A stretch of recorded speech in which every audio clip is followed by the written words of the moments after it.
You know that new song, the old song, you know what the old song was? The old song was the song of Moses.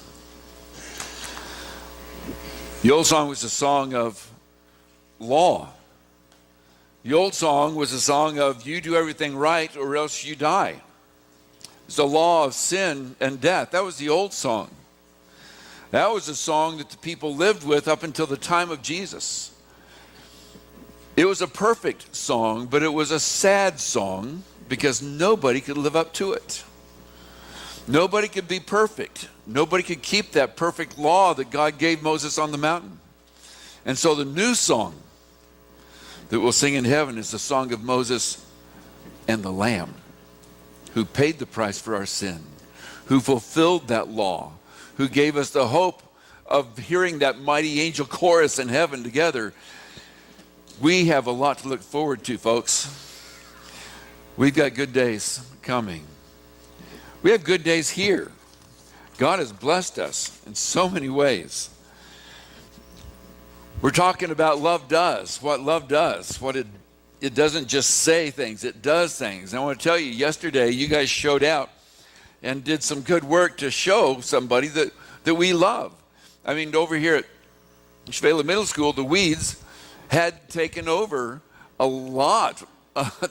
That's a big property. There are a lot of weeds. And they just taken over. But you guys showed up. I don't know, I didn't get to count because people were scattered all over the school. But I'm guessing that we had between 45 and 50 people there, taking out the weeds, painting the halls. I was talking with the principal afterwards. He was saying, we're just amazed that you guys come out here and do this. Why are you doing this? We said, we just want to bless the neighborhood. No strings attached. No ulterior motives. We just want to be good for our neighborhood because that's what love does. It helps. It reaches out. It takes care. Then after you finished over there, a lot of you just had so much energy you came right back here and kept pulling weeds and installing fences and taking care of the lawns. And look at those. My goodness. You guys went over the top. There you are. Thank you for sharing.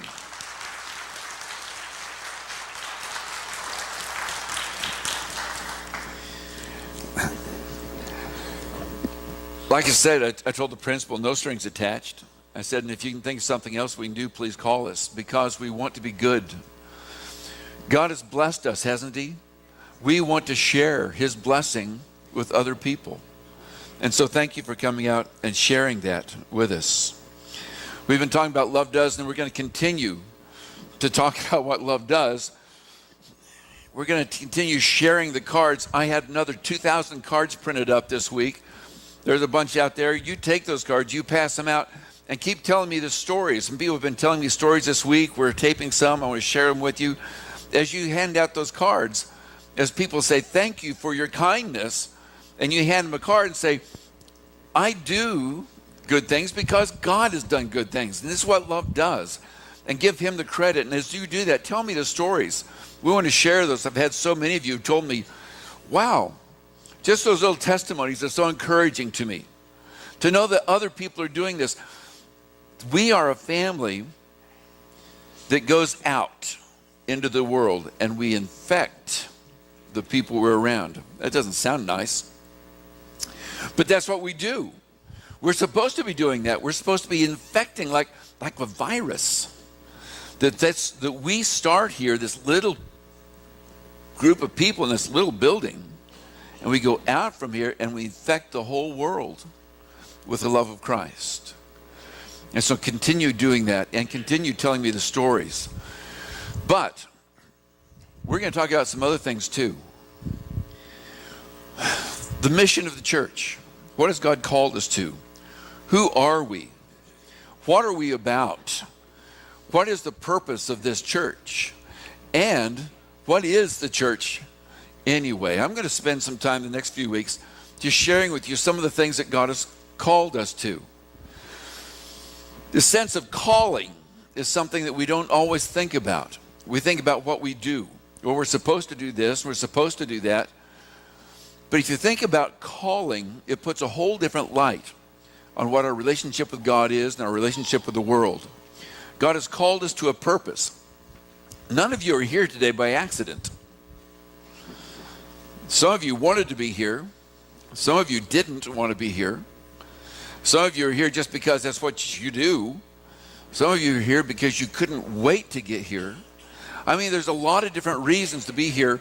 But why? What is this idea of the church? What has God called us to be? The word church in the New Testament is this word ecclesia. And it doesn't mean church. What does church mean? It means ecclesia, right? Yeah. Here's what it means. It means called out. The people who are called. The people to whom God has given a special calling. And a calling is a purpose. A calling is to do something, to be about something, to have a reason to be. And this is what he did. He called us one out of this world. He said, I'm calling you to be different. I'm calling you to be my people. I'm calling you to be my light in this world. I'm calling you out of sin, to die to sin, to accept the love of Christ, to accept the gift he gave us on the cross, and to live your life in response to that gift. I've called you out of the world to be different from the world. And James says in chapter 1, he says, here's what pure religion is. And acceptable to God is to take care of the orphans and the widows and to keep yourself unspotted or unpolluted by the world, to really stand out. He's called us to love other people, especially people who are helpless and who need that. And he's called us to purity, to be unspotted by the world. That's a hard one, because sometimes we get polluted and we don't even know it. Things start creeping into our thoughts and our minds, things we hear all around us. We're saturated with the world, aren't we? We live right in the thick of it. How do you keep yourself from being infected by the world? We're supposed to be the infectors, not the infected. But sometimes we get infected. And Jesus says, James said, God has called us to be uninfected, to be unpolluted, to be separate from the world. And he's called us out to a purpose. He's called us to a mission. He's told us, you are my people to be my ambassadors in this world. You are my people to be my hands and feet. You are my people to be the conduit of my love and my power to the world. God's intention is that everybody would come to him. How's he going to do that? Unless we do it. Unless he does it through us. And so he's called us to mission. But when somebody forgets their mission, when somebody doesn't understand what their mission is, life becomes confusing at the very least. We lose the passion for doing things if we don't know the mission that God has called us to. Israel forgot their mission. Israel was God's chosen people. He blessed them, he gave them his law, but they forgot who he was, and God punished them for it. He exiled the nation of Judah into Babylon for 70 years. You remember that? He sent them away. Nebuchadnezzar, the king, came in. He conquered Jerusalem, conquered all of Judah, took them away for 70 years. And after 70 years, God sent them back, but he sent them back with a mission. He said, you go back to Jerusalem and you build the temple. You build my house. That's what you're going back for. You build my house as a place where my name will be honored and the world will know that I stand supreme in Israel as the God of all of heaven and earth. Build my temple. The people were ecstatic. Yes, God will do it. And they went back and they got to work immediately and laid the foundation for the temple. And then they ran into a snag. There's some of the neighboring countries that complained. And they wrote a bad letter back to the king of Babylon. The king of Babylon said, yeah, you better wait on this. You better stop construction. And so they did for a long time. Till Haggai, the prophet of God, came and said, what are you guys doing? Read this with me. This is what Haggai says to a people who had lost their way. They had forgotten their calling.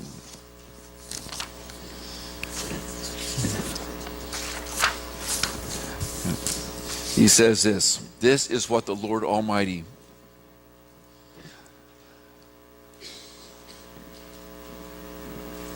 You guys can help me out with that one.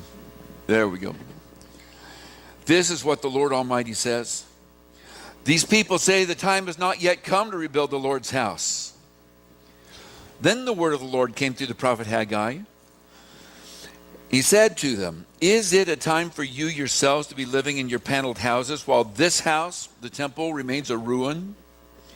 Now this is what the Lord Almighty says. Give careful thought to your ways. Wow.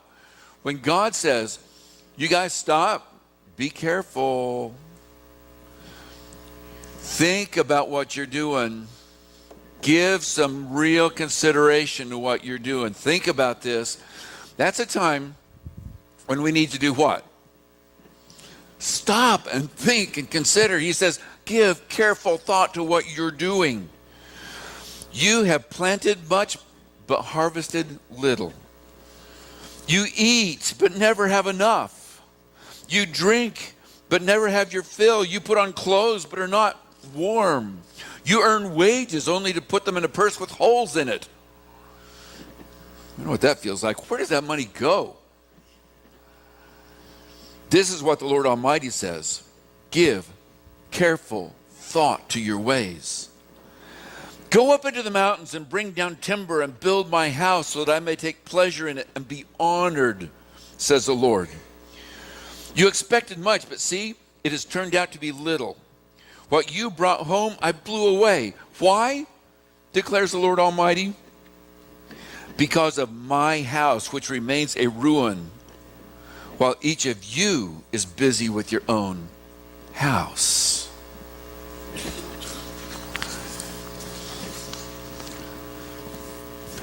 You see, they forgot their way.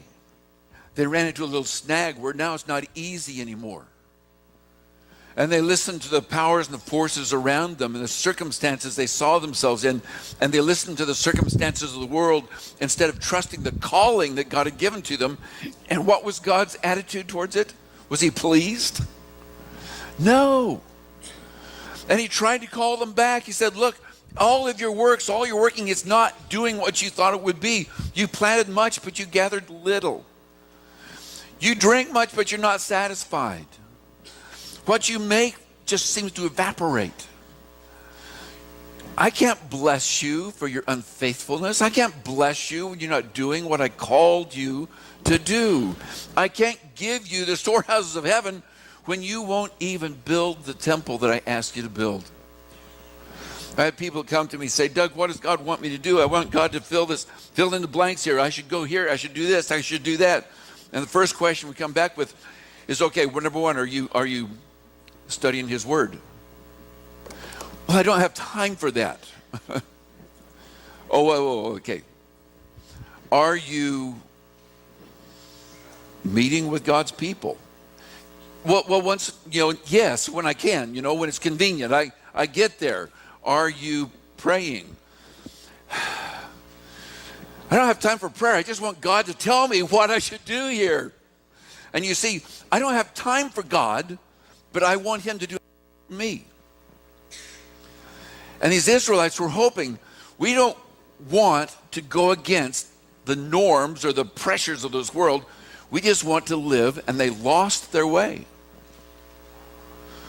They came comfortable in their own houses and taking care of their own properties and their own lives and living the way they wanted to. And they forgot about God's house. I'm going to share with you a little more contemporary story than the Israelites. It's not contemporary to you and me. It was back in the Civil War. This man one of the generals, one of the chief generals of the Civil War, appointed by Lincoln to be the leader of the great Army of the Potomac, and even became the general of all the armies. George B. McClellan was highly educated, attended Yale University, went to West Point. He had all kinds of credentials behind his name. And when he came to Washington, D.C., the army there had trouble, and people were ecstatic. Finally, we get a good man. We get a general in here who can make things happen. He can snap this army into shape and do the things it was called to do. McClellan came to Washington. He put this army together. He started training this army, and they became a crack unit. People wanted to be a part of that army. They came from all over the country. They applied, and they became a part of those troops there in Washington, D.C., and McClellan continued to train and to train and to train and to train and to train, and never would go out and meet the enemy in battle. The streets were full of soldiers marching in lockstep with all their uniforms and all their guns, and they were well outfitted, but McClellan would not take them into battle. The president and the war secretary urged him, you've got to go, you've got to go. Well, we're not ready, we've got to train some more, we've got to train some more. And they kept training. There were troops that were amassing around the edges of Washington in different encampments. They said, you've got to go out and meet those guys. And McClellan said, we're not ready. We have to train some more. They're too strong for us out there. We've heard that there are hundreds of thousands. We need to be stronger than they are. So we'll sit here and we'll train and we'll train and we'll train. And so they did. Finally, Lincoln got so frustrated with the whole thing, he said, you're going to move, and you're going to move on this date, February 22nd. I don't care what's going on. You're going to take troops out and go do something. When the enemy in the camps around Washington, D.C. heard that Lincoln had pronounced this movement of the armies, guess what they did? They drew back. They said, whoa, they're getting ready to move. And they backed off. McClellan heard that they'd backed off, and so now he goes out to fight them. When they got to the camp, guess what they found? They were gone. They'd backed off. And all the arms, all the big guns that they're afraid that the enemy had, they turned out to be logs that were painted black. The enemy looks ferocious sometimes, but a lot of times our enemy is really putting up a sham. Became a black spot on his record. But finally, when he did move out, he put 250,000 soldiers, 250,000 soldiers on 400 ships and sailed down towards Richmond, Virginia, where he's going to take the capital. They unloaded just south of Richmond, and they went and they made a camp, and guess what they did? They trained. They built a fort, and they kept the soldiers busy building roads and building fortresses, and they never attacked the enemy. Lincoln was frustrated. He got McClellan to move a little closer to Richmond. He moved a little closer, and guess what he did there? He built a fort. He built up fortresses, and he said this, their batteries, their gun batteries, are stronger than we expected. So the Secretary of the War wrote back to him and said, sir, you were sent there on purpose to take strong batteries. That's what you're there for. Go do it. So he moved a little bit closer to Richmond and built a fort and got busy doing soldier things, all the soldier things inside the fort, but he would not engage the enemy. Finally, during all this delay, General Lee, with the Southern armies, had been able to use the time and amassed all of his troops. Lee marched out and attacked McClellan and defeated them soundly. And the Civil War went on for another 3 years. And at the cost of hundreds of thousands of lives that could have been saved had McClellan marched on Richmond when he got there. Ulysses S. Grant asked about George McClellan and said, he just shook his head and said, that's a mystery of the war. How that man could ever try to lead. But as I heard this story, as I read about this, I thought, oh my goodness, that sounds to me so much like the church today. Think about this for a moment. God's given us a mission. He said, I want you to go into the world and do what? Make disciples. I want you to be my ambassadors. I want you to be infecting the world. I want you to bring people to me. I want you to engage the enemy and show my power and my love. I want you to be out there. And you know what we do? We go plant a church. We build a church. And we often get real busy in the church doing all kinds of church stuff. And I don't know how many personal evangelism classes I've been to in my life, more than I care to remember, where we sat down and said, we need to learn how to share our faith. And so we learned and we studied, and we memorized scriptures, and we did all these things, and we never went out and shared our faith. We said, well, we're not ready. We need another class. We need to train a little bit more. And so we'd get inside the walls and have another training class, another Bible class, and we would study, and we'd learn, and we'd train, and we'd go plant a group here in the middle of the enemy, and then we'd build a church, and we would never get out of the walls. Yeah, we'd get outside. We'd go out during the week and do things, but this is where it really mattered, was right here at church. Now, I'm not telling you don't come to church. There's a reason for it, but God didn't call us to meet right here in these walls. He called us to infect the world. He called us to be his ambassadors. He called us to make disciples. But sometimes I'm afraid we forget our calling. We forget our mission. And instead we build forts. And we get real busy in the forts doing all the church things and not really impacting the world. I tell you, you impacted some people yesterday by pulling weeds and painting hallways. Because people will walk in and say, well, what happened? I don't know, these crazy people in the church down there came down and just pulled our weeds. It doesn't make sense, but they came down. Really? And they'll know that name. George McClellan could not engage the enemy. He lost his purpose. We must not lose our purpose. So we're going to be talking about purpose.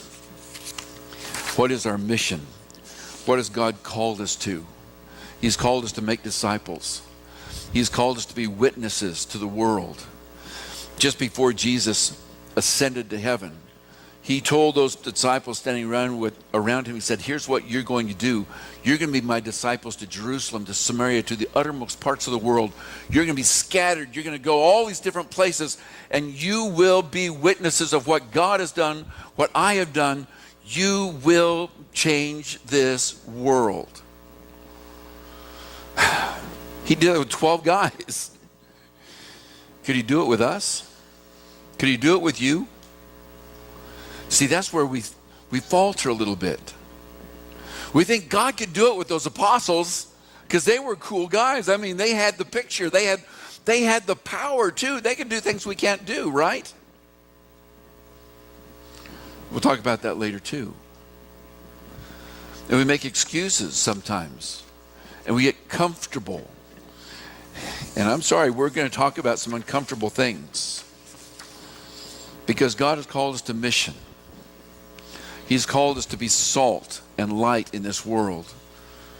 To really bring flavor and preservation to this world. And this world is a dark place. And I hear people complaining about our president, about our Congress, about our state governments. I hear them complaining, say those people need to get their act together. They need to come back to God. They're not going to. Let me just make it real clear.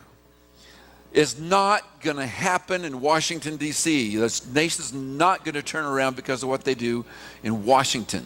It's going to happen because of what they do in Murrieta, of what we do in Murrieta, of how we infect the people we're around with the love of God. That's where the change is going to happen. Washington isn't going to change this nation. We're going to change Washington. Amen? God is. I don't know where to start, Doug. I don't know what to do. Here's what we do. Here's what you do now. You start it now. Those disciples, right after Jesus ascended, they were left alone. Jesus said, I'm going to come back and you're going to be filled with power. You're going to be filled with the Spirit like you've never understood before. This is going to be amazing. And they went back, but they didn't know what to do. They didn't feel it. They didn't sense it.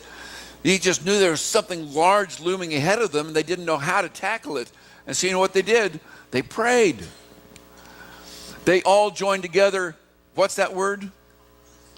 Constantly. They joined together. They came together in this room, and together they constantly joined in prayer. God, what do you want us to do? Open the doors for us. Show us the way. You called us to be witnesses. How are we going to do that? And they brought it before God, and they prayed constantly. And guess who else was there? All the women were there too, praying. The whole church was there, the whole group of them. Mary, the mother of Jesus, and his brothers, the ones who had called him mad before. Now they're here praying, God, you lead us. Open the way for us. We don't know what to do. And I'll tell you what, I don't know what to do. You probably don't know what to do. But God has a plan for each one of us. He has a calling for each one of us. He's given us a mission. He's given us a purpose. And we want to be a church that's following God's purposes and God's mission. I don't want to get stuck just building a fort and training inside the fort. I heard a story about a fireman who went through fire school. And he did so well that he was asked when he graduated from fire school to stay on as a teacher to teach other firemen. So he did. He taught firemen. Then he went to national conventions and taught fire departments how to handle their people and how to fight fires. But the man never fought one fire in his life. And at the end of his life, he said, I never did what I wanted to do. I was a failure as a fireman because I never fought a fire. I taught a lot of people. We studied a lot of things. But I never met the calling to which I was called. I don't want to be in that position. God's called us to purpose. He's given us a gift. He has given us good news. We spoke last week, we talked about the fact that love, if we're going to love like Jesus loves, we're going to speak. Love speaks. It doesn't remain silent. It tells the good news, and here it is. The good news, Paul says, is that Jesus came. He lived, he died, he rose. He said, I determined to know nothing among you except for Jesus Christ and him crucified. I gave to you as of first importance that Jesus lived, he died, he rose. That's the good news. He paid the price for our sin. He took our sin and nailed it to the cross. We can die to our sin and know the hope of heaven because Jesus paid the price for our sin. We have broken the relationship with God because of our sin. And it's only through the blood of Christ that can be put back together and we have the hope of heaven. We know that we have purpose in this world. We have the promise of the Spirit to fill us and to empower us and to live through us when we surrender ourselves to Christ. When we give ourselves to him, we say, it's I die to myself and I live for him. We're baptized into Christ. We're raised to walk a new life, filled with his Spirit, empowered to follow the mission that he has given us. And it's a great feeling.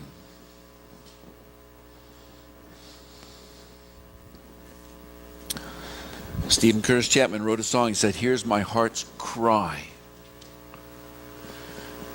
And I hope this is the same for each of us, that my heart cries out for this, that someday I'll stand before God and hear him say, "Well done, good and faithful servant."